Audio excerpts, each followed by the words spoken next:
In a previous video, I painted the grim reality of cybersecurity attacks for you. At the center of that painting was phishing. It's one of the most common techniques that hackers rely on when preying on their victims. One of the hardest hitting statistics I used in that video was that 75% of organizations across the globe admitted to experiencing a phishing attack in 2020. Just repeating that stat again gives me the heebie-jeebies. Anyway, that video was about 5 key features that your phishing training needs to include.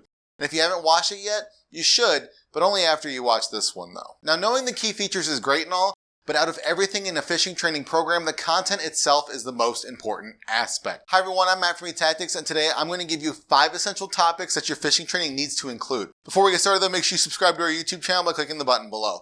While you're down there, hit that alert bell icon next to it as well, so when we post new helpful content, you get notified.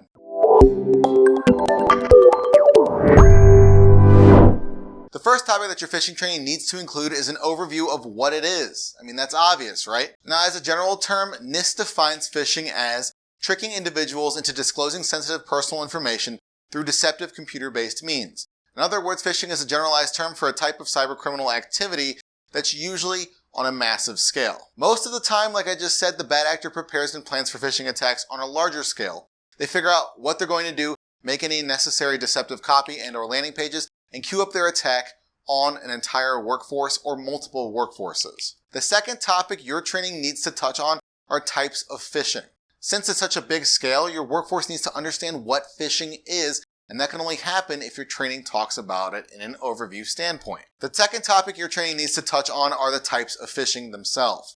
Since phishing is a general term for a common type of attack that hackers rely on, there are more specific types that your training should cover. There are 14 types of phishing that cybersecurity professionals use to help identify different attacks that affect organizations that they work with. Angler phishing, business email compromise, clone phishing, domain spoofing, email phishing, malware phishing, malvertising, man-in-the-middle attacks, farming, search engine phishing, smishing, spear phishing, whaling, and vishing. Covering all the different types helps your employees understand just how crafty hackers can be.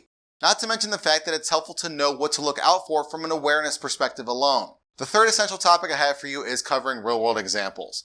After explaining to your team the different types of phishing that exist out there, you have to make them feel real. The only way to connect rhetoric with reality is by tying in examples of successful phishing attempts that have happened in the real world. What kind of examples do you include though? Well, if you remember from the introduction, I repeated that statistic to you. That's what it's all based on. Now, giving you that statistic helped guide me to the entire point of this video, which is that the topics you cover during your phishing training matters. You should take that same approach in the training that you give to your employees as well. That's what makes it so effective. The fourth topic is how to prevent phishing. Although technical, one of the best ways for prevention is through identification. You see, nothing happens during a phishing attempt if the victim chooses not to participate. This type of cybercrime is only successful if the victim falls for the social engineering tricks that the hacker tries to pull. In other words, providing the definitions of the different types of phishing isn't enough. You also need to include and explain examples of each type. Now, there's a good chance that you've experienced phishing attempts at your organization before. Take screenshots of each of them and explain them to your employees. This is the best way to teach them. The final topic for you that you need to include is how to report phishing. Once your employees understand how to identify each type of phishing, they'll need to know what to do about them.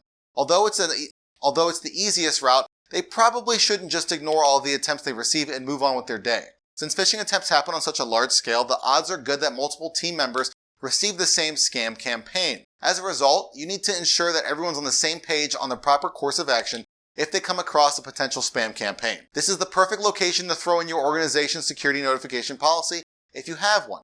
If you don't, your compliance department has a little bit of work to do beforehand. Phishing isn't going anywhere anytime soon. In fact, it's actually happening more often now than ever before. Because of this, you have to make sure that your employees are aware of what they look like, how to prevent them, and how to respond properly.